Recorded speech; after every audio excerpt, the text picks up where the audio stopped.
This did not even come up on IM bot. Service in the Quad Cities has issued a severe thunderstorm warning for Putnam County, Central Bureau County, until 8:45 a.m. There it is. Wow. A severe thunderstorm was located. I thought I had an audio alerts enabled. Expected hazards include 60 miles an hour wind gusts and quarter-size hail. Severe weather has been confirmed by train spotters. Hail damage to vehicles is expected.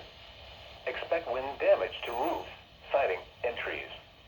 Locations impacted include Princeton, Hennepin, Spring Valley, Depew, Granville, Ladd, Wyanett, Tuscola, Dolville, Judah, Bureau Junction, McNabb, Putnam, Mark, Cherry, Malden, Seatonville, Magnolia, Standard, and Dover.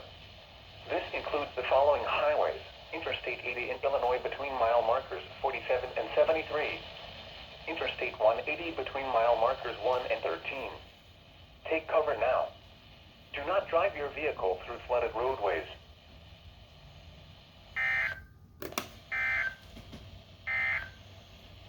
You're listening to Probably not the only one that'll come up today. Okay, so it did come up on IM bot and I didn't even realize it. 14 a.m. Central Daylight Time. Okay.